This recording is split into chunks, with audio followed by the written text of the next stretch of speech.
Ng'ebulambale okutuuka ku lunaku lw'abajulizi ba Uganda ebyokwerinda byongedde okunywezebwa songa ne gavumenti waddeyo omusimbi okuyambako mu nteekateeka gegamu ge tukuleetedde nkwebaza nnyo okulaba Bukedde TV 1 nze kuteesa George Williams ne Mebo mulungi katandike n'ebikulu ebigalimu.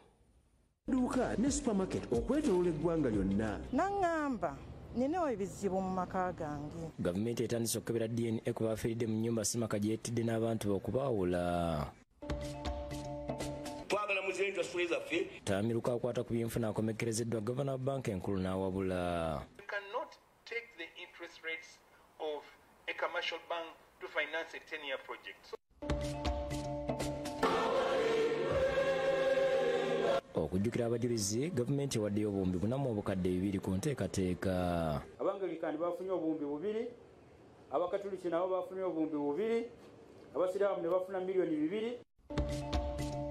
Olunaku lwankya Final z'empaka z'ennyimba z'abajulizi ezinaabawo enkya ku Serena Hotel ziwedde, Equity Bank ezitaddemu kavu.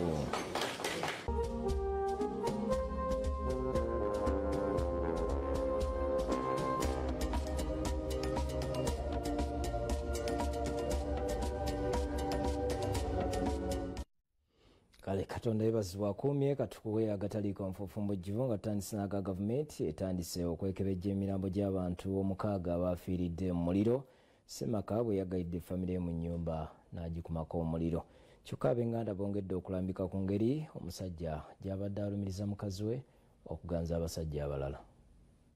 Olunaku olweggula abatuuze b'e Bukasa mu divizini y'Obweyogerere bagudde mu kikanga bwa oluvannyuma lw'abantu 6 okusirikira muliro ogwakutte ennyumba. Abantu bonna mwe bali bafu famire y'abantu 6. Kyategeerekese nti omuliro guno gwakolezeddwa Semaka Franka Sekabirangita eva kubeera mutakanyi ne mukyala we Winifred Gonza gwaludde ng'alumiriza okubaamu embaliga. Oba omusajja obusungu bwe buba nga bungi nnyo tambula oveewoko naye twewala ebikolwa ebifaanana nga bino. Tuzze Bukasa wagudde ekikangabwa kino ng'atusanze abajulizi bakumye Olumbe okungubagira bannaabwe mu kaseera kano ab'Enganda bakyalina emirambo gy'abantu bo oluvannyuma lw'okugibwako endagabutonde. Tugenze ku stage omugenzi Sekabira wabadde avugira bodaboda nga bane tubasanze mu kiyongobero. Awe yasooka bino byennyini pasita yamwagala n'amufunyisa olubuto n'agamba kanneesonyiwe ewaka omukazi ono akuza abaana n'adduka ewaka. Kati bwe yadduka ewaka ne baagala poliisi ebatereze baddiŋŋane n'agamba nno omukazi si kyamusobola kampasa omulala kwe kufuna omukyalo oyo omuto twazaddemu abaana abo. Kaakati naye ekintu ne kimugenderako. Kati abaana batandika okudda ku sayidi yaani ya maama. Kati ono agamba abaana bano omukazi si yabazaala. Kati abaana bali badde ku sayidi yange ono maama bamulabye luvannyuma nga amakuziza. Kati ate bonna bampita mulalu. Kitegeerekese ensonga zino zaali zatwalibwako mu b'obuyinza okulina erosiye Bukasa kw'ossa ne poliisi wabula tiyafunayo kuyambibwa. Ebyagamba lwaki omukazi tampiira agende wali omusajja nze bandeke wano mu maka gange. Abeero si bagamba nti nedda ndiye yinja tumali basanga nga bali mu masuuka. Obwenzi omukazi egye badde ennamba emu. Abakulembeze ku stage omugenzi wabadde akulira baagezako okugira naye okulaba nga bamukkakkanya nga buteerere. Ne mukansolinga ne mugamba munnaye ffenna tulina amaka ky'oba okola kakkana ojja kutereera mpola omukazi sooka omuviire waakiri genda opangise mukono kola bwoti naye n'agamba kyeyamaani n'amalirawo nga aziruka budde. Kyokka mu Abooluganda bagenze mulago okulaba engeri gye bafunamu emiramu gy'abantu baabwe. Batubulidde ng'omugenzi Kabira babadde bategeezaako nga bw'alina obuzibu mu maka wabula ekyennaku ekyagwiddewo baali tebanafuna budde kumusinkana. Nangamba nina ebizibu mu maka gange ne mukyala wange naye nkusaba ojje tutuuleko mu nsonga zino kyamazima saamuyamba era essaawa zino kyenkaaba. Okusizira ku mwannyina Sara Nansambo aludde nga yemulugunya ku bikolwa bya mukyala we. Alina abasajja bangi ate abasajja abamu babalinaanidde. Nagamba abasajja bajja kunzita.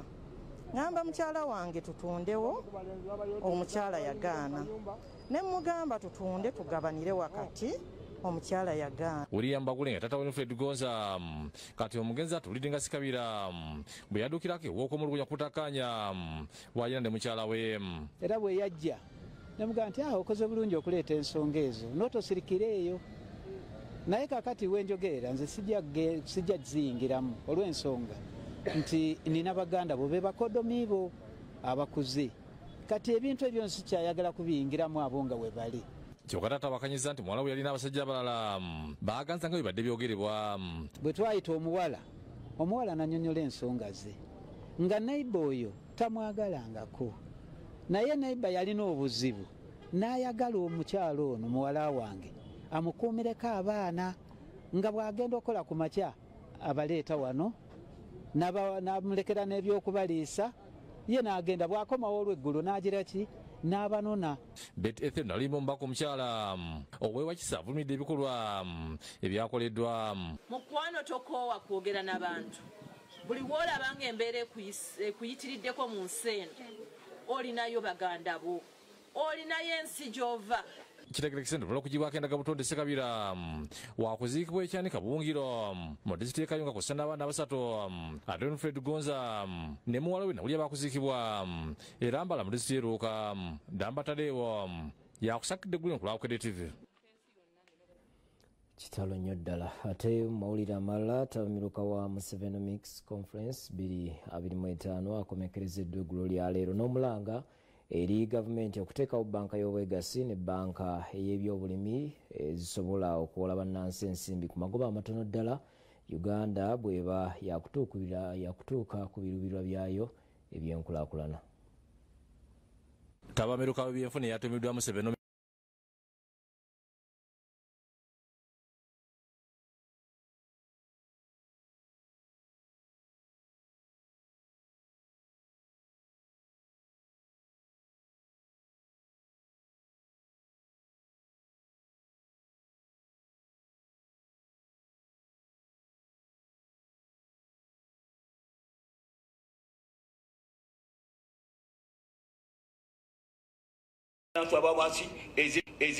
Gavana Baka enkulu Dr. Michael atingi egu yakola emirimu ab'okuzingo n'alaze okutya olw'amagoba ku nsimbi abantu zibiwula agali waggulu ennyo gagamba nti tegasobezesa bizinensi entono okukula. You cannot take the interest rates of a commercial bank to finance a 10-year project. So your rates that you face become very high. And that's why you have a number of well-intentioned entrepreneurs having challenges today in terms of repaying those loans. Ye Professor Julius Kiza kakensa mu byenfuna okuva ku University Makiriri asomesa gavumenti nti enkulaakulana Uganda gyerubirira ey'okwekuyamu ebyenfuna bya Uganda emirundi 10 mu myaka 15 bwe yakutuukira gavumenti erina okukola pulojekiti ez'amanyiso se PDM n'emyoga okusobola okukisa bannayuganda okuva mu bwavu. Nze mu ndowooza yange twandibadde tukola ebintu ebinene nga tetuwadde buli kinoomu sente mu nsawo naye ne tukola entegeka ne tugamba nti tutaddeyo factory amakolero gamba nga lira spinning mills eyo nebanga erabirira bali erira gulu. Ebigabo bya Professor Kiza bisonsomodde Dennis Sozi kalabuze omukwanaga ya PDM n'amwambalira nga bulinnya obutala birungi birimu PDM byagamba nti ekozi byannaggwano. A person who got 1 million shillings, the 1 million shillings the likes of Professor think is little money, think that is peanuts, think that is tokenism.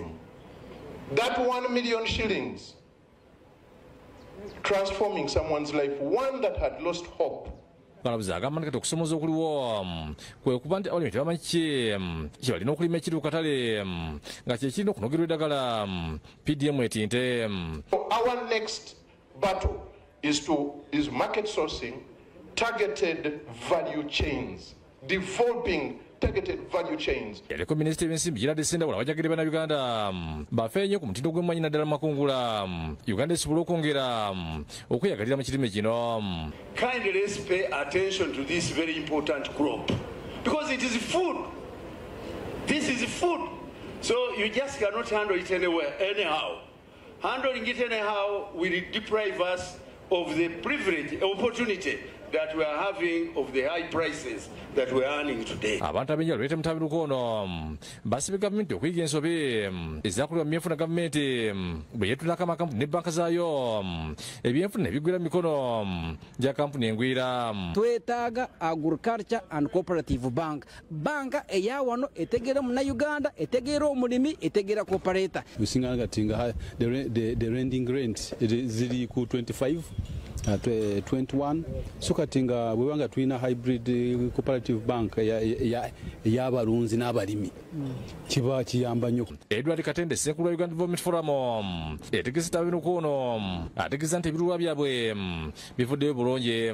So era ekyo nga Uganda Development Forum tujja kukitwala mu maaso tulabe nti enjiri n'ey'ebyenkulaakulana gye tuyise mu Sevenomics egenda mu maaso. Fred Kajobe yakusakidde gulu kwa Bukedde TV.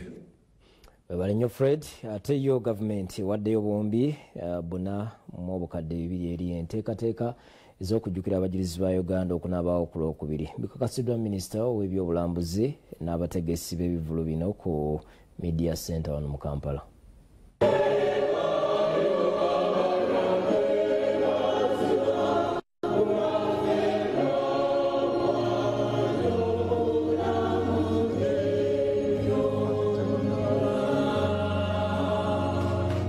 Obumbi buna n'obukadde 2 ze ziweereddwayo gavumenti okuyambako okutegeka ebikujjuko by'olunaku lw'abajulizi ba Uganda omwaka guno Namugongo.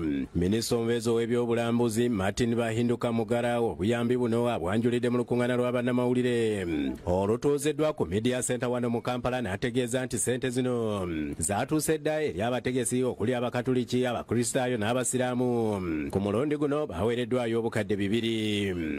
Abangalikani bafunye obumbi 2, Abakatuliki nabo bafunye obumbi 2, Abasiraamu ne bafuna miliyoni 2. N'abalambuzi abasoba mu bukadde 3.5 be basuubirwa okwetaba mu bikujjuko bino Namugongo okusinziira ku minisitule y'ebyobulambuzi. Lugatta abantu bangi okuva mu bitundu ebyenjawulo mu ggwanga n'ebweru y'eggwanga bajja muno ne bamulamu akabanga ne basaasaanya ku nsimbi ngera bwe bakoza oba lwebezza obujja enzikiriza yaabwe eri Katonda. Ebikujjuko eby'omwaka guno ku ludda lw'Abakatuliki bigenda kulemberwamu ab'essaza ly'e Lugazi ate ku ludda lw'Abakristaayo ab'obulabirizi obw'obukiikakkono oba Northern Cluster era boogedde ku nteekateeka nga bwe ziri ku njuyi zombi ng'ebisinga bijjiddwako engalo. Nga 2 ku Mande abakyala bonna bagenda kukuŋŋaana nabo okubeera n'olukuŋŋaana lwabwe. Then nga 3 Olwokubiri omukolo gwennyini ogw'olunaku nga 3 ogw'abajulizi gubeerewo. Abategesi mu bifo ebyenjawulo okuli n'Abasiraamu basiimye gavumenti olw'obuyambi era ne balaga nti enteekateeka zitambula bukwakku nga Dr. Augustine Kato amyuka akulira akakiiko akateesiteesi ku kiggwa ky'Abakatuliki n'abalala bwe bannyonnyola. Okusinziira ku nteekateeka nti buli omu wanaabeera ajja kuwulira bulungi nnyo ate si kuwulira kwokka naye era buli omu wanaabeera ajja kulaba kuba waliwo TV ez'amaanyi eziwerera ddala kumpi 20 eziteekeddwa buli nsonda y'ekiggwa kino. Tulina structure nene, administrative structure okutandikira ddala ku mizikiti, ku matwale, the parishes, districts z'obusiraamu ne regions. Mu lukuŋŋaana luno ab'ebyokwerinda abakulembeddwamu omwogezi wa poliisi mu ggwanga Kituma Lusoke bagumizza ku byokwerinda ku bigwa byombi. Balabudde abantu ku bye batalina kugenda nabyo Namugongo n'okubakuutira okugondera ebiragiro by'abakuumaddembe. Bwe baba batadde entimbe za TV buli wamu ng'osobola okulaba omukolo engeri gye gutambula, kulwaki weenyigira mu kanyigo? Akanyigo omwo ababbi mwe bakolera, akanyigo mwe mufunira accidents eziteetaagisa. Mugezeeko nnyo okugoberera amateeka n'ebintu ebirala bye tubalagiridde. Omwogezi wa poliisi y'ebidduka Mike Kananura alambuludde ku ntambula nga bw'enaabeera n'enguudo ezigenda okugalwa. Oluguudo olw'Ekireka Kyalwajjala olwo lujja kubeera one way, ekitegeeza nti emmotoka zijja kuba nga ziyingira nga ezigenda e Namugongo ziyitira ekyalwajjala naye ate tetujja kulaba emmotoka ezifuluma nga zigenda Ekireka. Oluguudo olw'Ekyalwajjala nga ludda ku nkulungo ey'Enaalya olwo nalwo lujja kubeera one way. Kuva mu town ey'ekyalwajjala okudda ku Kereziya oba ku Catholic Church oluguudo olwo lujja kubeera olw'ab'ebigere bokka. Nze Ismail Subga ku lwa Bukedde TV. Kale ate zo empaka z'ennyimba z'abajulizi fainalo zeeyongeddemu ebbugumu Equity Bank bwe waddeyo check ya bukadde 3 eri Vision Group. Empaka zino zaakubeerawo olunaku olw'enkya ku Sena Hotel mu Kampala nga zaakutandika ku ssaawa 8 ez'emisana. Ebbugumu mpaka za National Matters Call Festival eyongedde Equity Bank waddeyo check ya bukadde 30 okuziwagira check ena akulira abakitunzi ba Equity Bank Leah Tumwesije agikwasiza omukungu ku ntiko mu Vision Group Babura Kaija ku kitebe kya fano mu Kampala.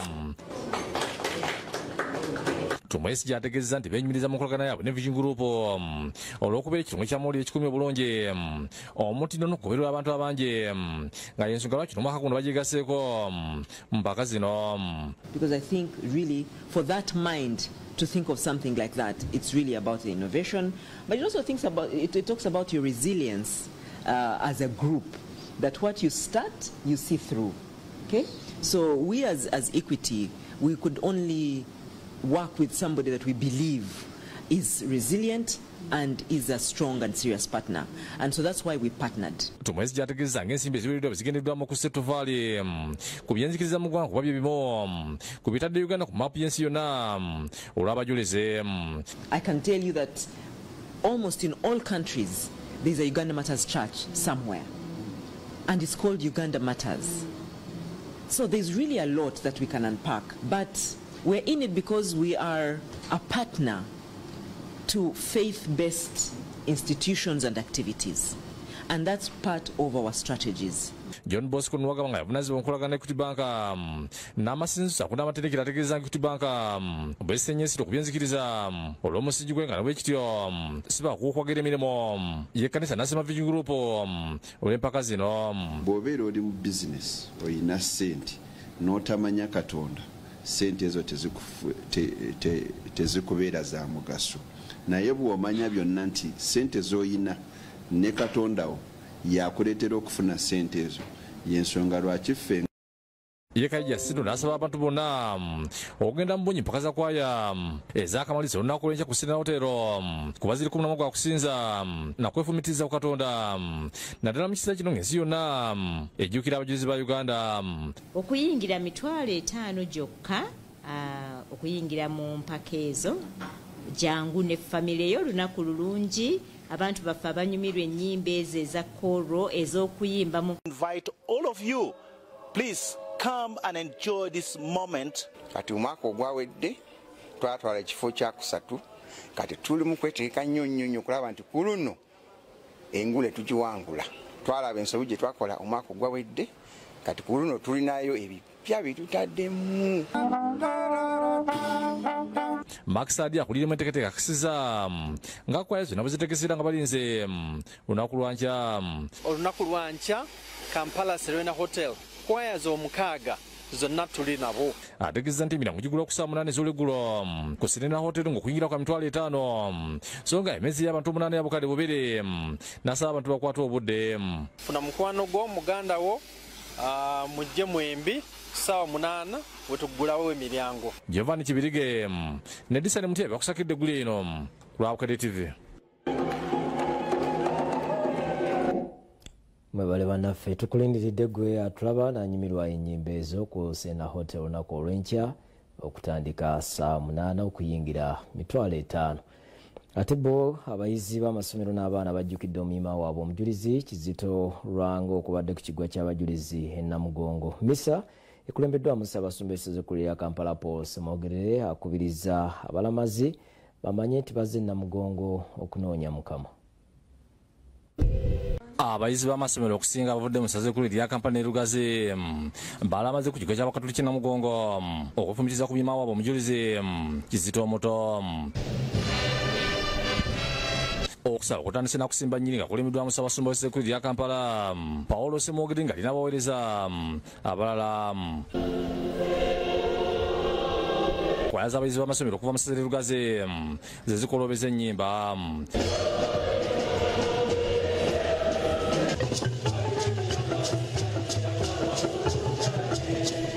Asikiriza Ssaabasumba asaba abalamaze abajja okulama nga tebasanye bakimanye tibabirabaze kutunya Katonda abuna okumwebaza n'okumusaba okubawa bye beetaaga.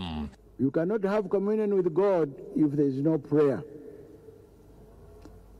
I encourage you that you pray, young as you are. You pray not because it's a routine. Talk to Jesus. Asima abayizi olw'okusalawo ne bajja okulamaga leero batta bakutira okwekumira ku Kristo. As young pilgrims full of hope, we should know that Jesus loves us and waits for us every day. Let us always stick to the true teaching of the church. Many will come to misguide you. Know your church. Have conviction in your faith. Akutidde Abakristo okuteeka Papa Leo ow'ekumi musanvu nti kuba Katonda gwe yabawadde. Let us pray for him that he may be a courageous Pope to lead us to worship our God and to even love him more. Bino wedda bigenda maaso nga balubira abapoliisi n'amagye bali mu mazzi balabuna ku ngeri kunyweza ebyokwerinda. Bannaddiini okuva mu ssaza Lugazi basiimye Ssaabasumba olw'ekitambiro kya mmisa kyabawadde. Minisita omubezi w'amatendekero ag'awaggulu Dr. Jesse Muyingo agambye nti amaze emyaka 40 nga ajja okulamaga bw'atunakuttira abavubuka nga tukuza olunaku lw'abajulizi babeera balamaze abalonje. Emyaka 40 mbadde buli mwaka nga nzije Namugongo era nze omu ku bantu abalowooza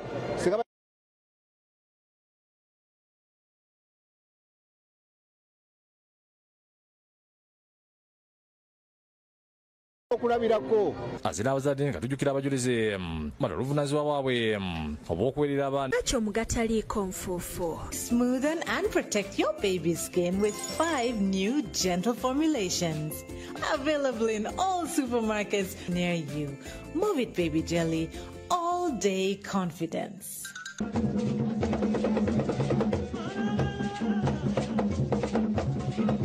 Gino gy'emituba egisangibwa mu ssiga ly'Abasaggule Ekabamba Gomba, omutuba gwa Yakobo Lwanga Ekabamba Gomba, omutuba gwa Ziriko nga nagwo guyitabira Mabuye mu Gomba, omutuba gwa Bazirondere Ebusolo mu Gomba, omutuba gwa Kasajja Ennamabe ya Gomba, omutuba gwa Lukoto Ebukyukyuke mu Ssingo, omutuba gwa Matalisi nga guno guyitabira Essaali mu Gomba.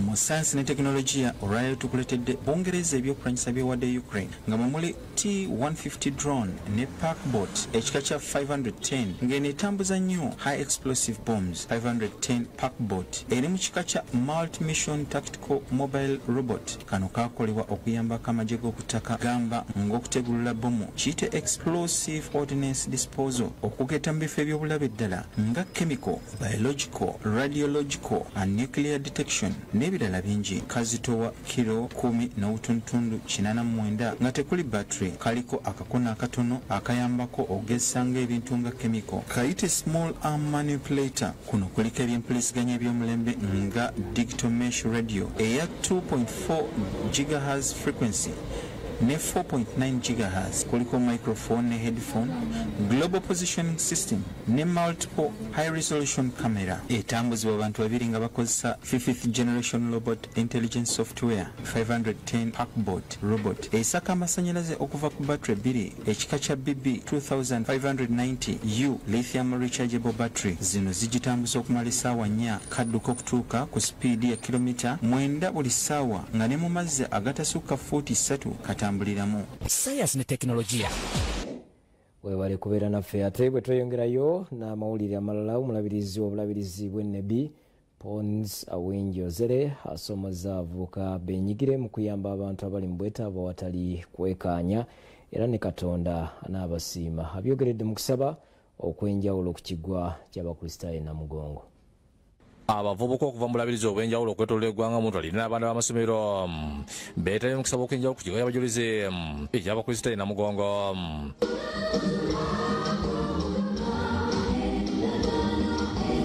omulabizi w'ennebiponesi awinjo ozerenga bwemukulabirize omukago obukika kuno bwegwankulire mu bikujjuko ebyomwaka kuno yakulibina okubuulira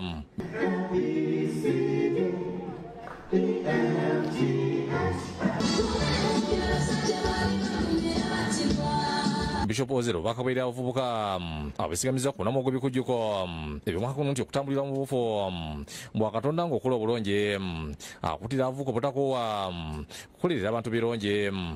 The issue of being self-centered is consuming many people, consuming even the clergy, consuming the priests, consuming the Christians, consuming every other person.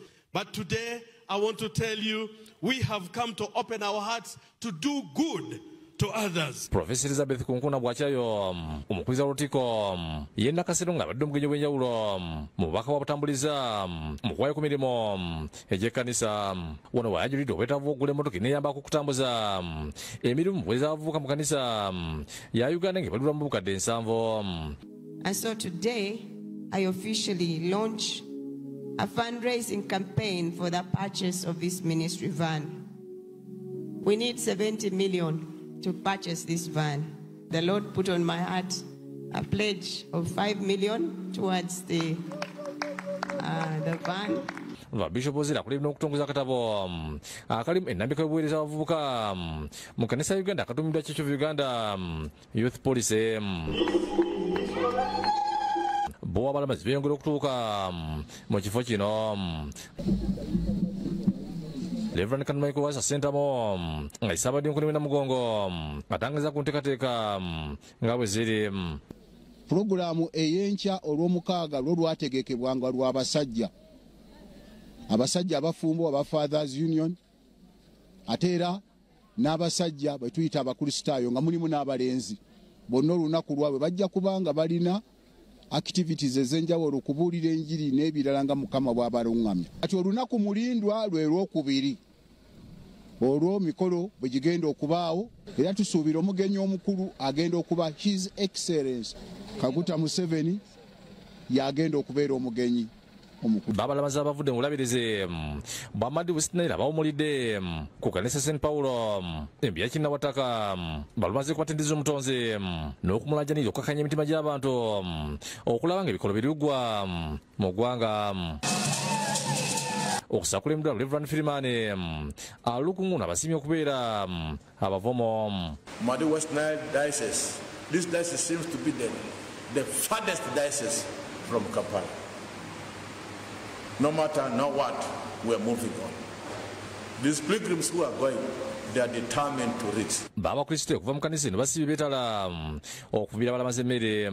Tulabidde era bw'otuuka bakwaniriza bulungi. You want to do with us is real helping us. I thank so much God. Adrian Bali bwanika ne Magala James bakusakidde eggulu eno Bukedde TV. Ate yo poliisi eyongedde okunyweza ebyokwerinda ku bigo by'abajulizi Namugongo nga beeteekera okulamaga okunaabaawo ku Lwokubiri olwa wiiki ejja. Bategeeza ng'enguudo ezimu bwe zigenda okuggalwa olw'abalamazi bazikozese.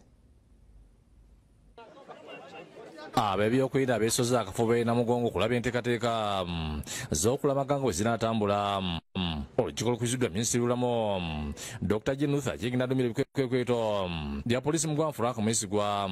Olukungaana lugendeddwamu okunyweza ebyokwerinda n'ebyobulamu ku biggwa byombi. Mwesigwa agamba nti ebitongole by'okwerinda byekolera wamu okulanga abakuuma balamaze we bali. Okuviira ddala ku access control tugenda kudeployinga abasirikale 7 jointly, police, army, joint intelligence committee. Kubizza abalamazi okutegeeza by'ebyokwerinda bebeera balina kye beekengedde.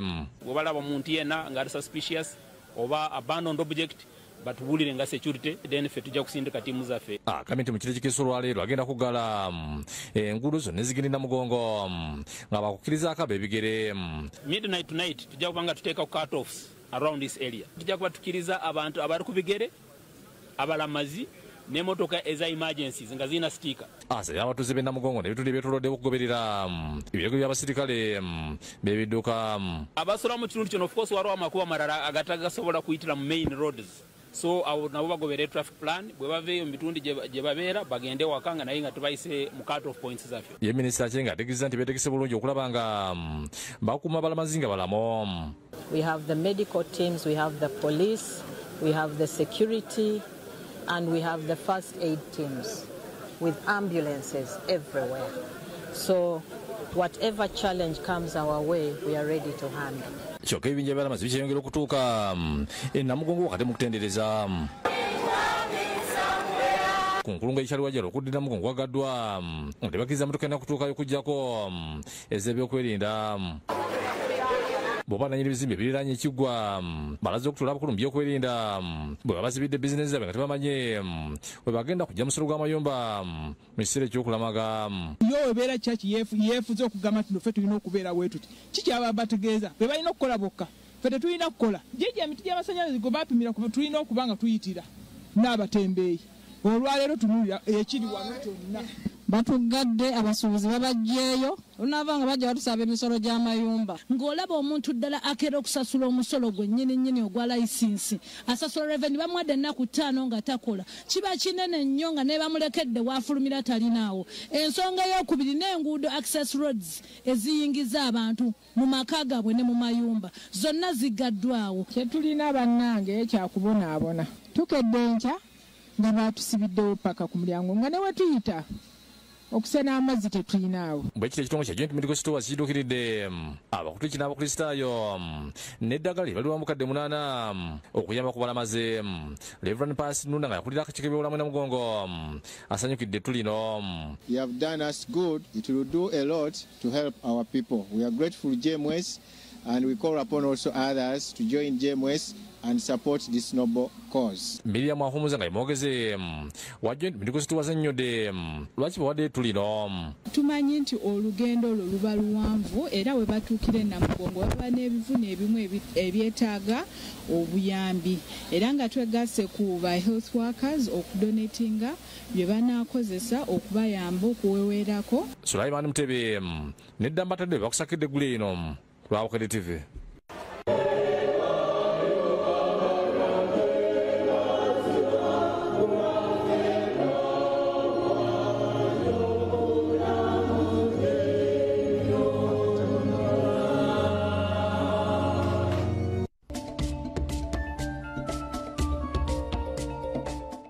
Kwebaza okubeera naffe bwe tweyongerayo n'agataliiko nfuufu. Omusumba w'essaza erya Kinamityana Joseph Anthony Zwa akubiriza bannabyabufuzi beewala ebikolwa eby'okuyiwa omusaayi ng'akalulu ka bonna kasembera. Abyogeredde mu kulamaga omujulizi Matiya Mulumba Ebutega mu Mityana.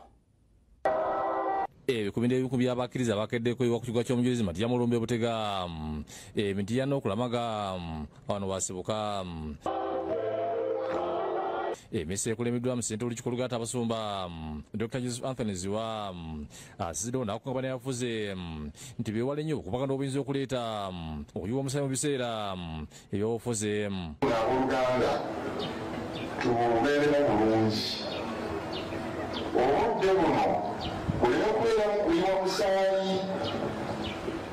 Matiya Mulumba omusaayi gwe baagwiwa olw'okubeera okukkiriza naye bannayuganda obayiwa omusaayi gwe n'okuyiika olw'okuba bali mu kavuvungano ka byabufuzi. Omusumba Zwa asiimye abakulisitu olw'okwagala abajulizi era n'okugenda okulamaga ewa Matiya Mulumba. Matiya Mulumba eyali mu nsi muno yali bikintu byo gye tulimu tumusabe ebirungi ebyo byonna bye twebuuliriddeko ne bye twagala okukola atuyambe okubikola. Yokusasira Kinamityana abalamaze bakyekulumulula okujjukira abajulizi okulinnuwa muwagali Matiya Mulumba ne Lukabana ba Kinto. Koloteeka abakrisitu abegattira mu kibiina ky'abajulizi ekyamatazi giyuli bataddewo enkola y'okulabirira abalamazi bano nga babawa emmere y'amazzi n'ebirala.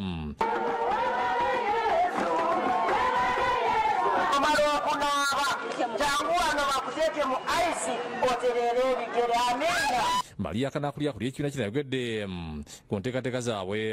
Twatandika embeera eno ey'okulabirira abalamazi nga tulaba mbutuufu abantu abatambula baba beewaddeyo nnyo ate nga ffe abalala tetusobodde kutambula ne tufuna ekirowoozo nti abantu bano abatambula wadde aba yeeteeseteese okwerabirira ng'atambula naye ne tulaba nti naffe bwe tumukwasizaako ne tubaako kye tumuwa ku kkubo kiba kikola amakulu. Zenteekateeka z'okusaba n'okujjukira omulamaze John Kibe Munakinye yatomerwa emmotoka n'afiira bwolamabira mu 98 ziwedde emisi esuubirwa okubeera olunaku olw'enkya yakulemera obwana mukulu w'embiko ng'ayiwaako abasaserdoti abalala. Twetegekera abagenyi baffe enkya kubanga ensonga eno yewegenda okuweesa sabubalisi yaffe ekitiibwa. Wetuukidde ku kifo kino tusanzewo abalamazi abadde batusedde okuva e Kenya ne batubulira ku lugendo lwabwe era ne beebaza ne gavumenti ya Uganda olw'obukuumi bwe bawadde. It has been nice. All the parishes we entered, we were welcomed. But we are really grateful to Uganda and all the parishes that have welcomed us. Ono kansala w'ekiwano kubadde abayambako okubawa bogoya n'amazzi.